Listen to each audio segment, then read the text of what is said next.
Pine and pumpkins. Rolls off the tongue, doesn't it? Everyone has their own opinions on seasonal flowers. Those opinions have been formed over the years by things you've seen or influenced by marketing. Craft stores have convinced us that we should only decorate with certain types of flowers during specific seasons. Let's screw all that up today with a design that goes against the norm. Let's get our container prepped with a little bit of Sure Stick, hot glue, and styrofoam. I'm adding sheet moss and using fern pins to secure that. You always want to cover up your styrofoam just so that it won't peek through the finished arrangement. I'm going to be using a really large pumpkin and an oversized succulent. Why? Because bigger is better. Just ask those folks in Texas. Don't be afraid to design with big flowers. They're actually a lot easier than you think, and it's less work. They take up a ton of space, and you don't have to use as many flowers. You might be second-guessing my choice of putting together a succulent with a pumpkin, but it's okay. I'm not second-guessing myself. The most common questions that I get about floral design is in relation to pairing up specific types of flower groups. With very few exceptions, my answer is always, yeah, you can put anything together. And my rationale for this is because you can. Some designers have a deep-rooted belief system when it comes to arranging flowers. They'll never deviate from their learned principles, and that's okay. In the immortal words of Steve Perry, don't stop believing, hold on to that feeling. The most important thing that I've learned in my 30 years as a florist and designer is to design with what I want and how I want. I design for myself, things that I find beautiful, because I know that somewhere out there, someone else is going to think it's beautiful too. So I've never worried about selling any of my creations, because that old adage of there's something for everyone definitely holds true. I'm adding in cream hydrangeas to give this a nice, soft, muted tone that's not just for fall. And who said fall has to be all orange and yellow anyway? You can use anything you want any time of year. We associate bright colors with fall, but what I want to capture are those moments right before the leaves change and right after. Those fleeting moments of faded, dusty greens and those flowers that just won't give in to winter. I'm framing this piece in gorgeous running cedar that looks extremely realistic. The cedar adds a beautiful dimension to this piece. It gives a more natural feel to the overall aesthetic. It's woodsy, it's hardy, and it's beautiful. I use pine in my pieces year-round, regardless of whatever holiday that Hallmark is promoting. You may be of the opinion that pine should only come out at Christmas time. That's simply not true. I have yet to see a single pine tree fold its needles up and slip into the ground just because it's July.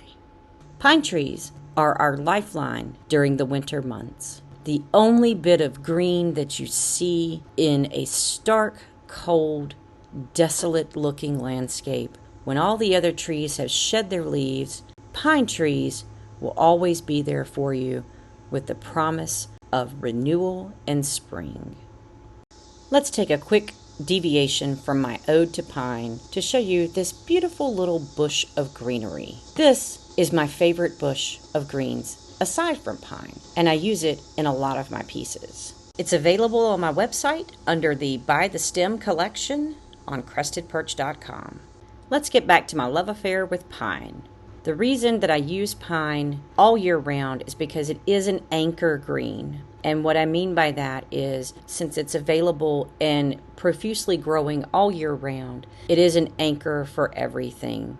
When using pine in artificial arrangements, it becomes a visual cue that ties your subconscious memories of the natural landscape to the piece you're viewing.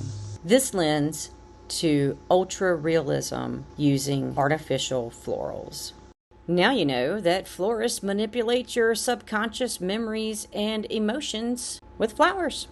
I'm adding some shelf mushrooms in, and these are real preserved shelf mushrooms, just to add a little bit of drama and cover up some bare spots that I've got.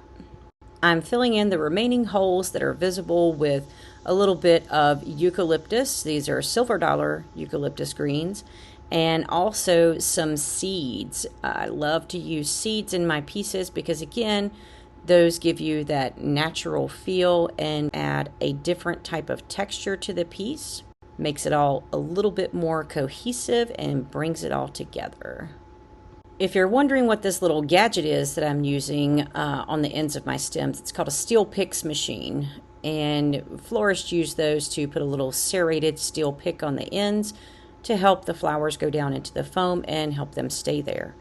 If you think, wow, those things are cool, I really want to buy one, I'm just going to tell you they're expensive. So it is an investment to get it. And it's not a requirement to make arrangements with those. You can just glue your stems down. They are helpful, though, in a lot of cases, and they're finicky. So just know if you get it, you're going to spend a lot of money just to be frustrated. I tell no lies. So if you go out and buy one, just remember, I've got 30 years of using these machines, and I've probably spent 2 of those years fixing them. This is our finished piece. Very elegant. It's muted elegance. It has a very woodsy feel, and the pine actually makes this look fresh and real and alive. So this is the difference that a few sprigs of pine can make for your artificial designs. So dust off that pine, stop throwing it in a box at the end of the holidays and leaving it there until the following year. Free your mind of those notions that you can only use certain flowers at certain times of the year. Break through those seasonal boundaries that somebody else put in place for you. You'll be much happier when you clear that clutter from your mind, and not to mention the clutter from your holiday stash.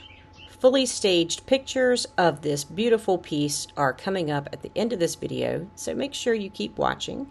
Please make sure to like, thumbs up, subscribe, all of those good things.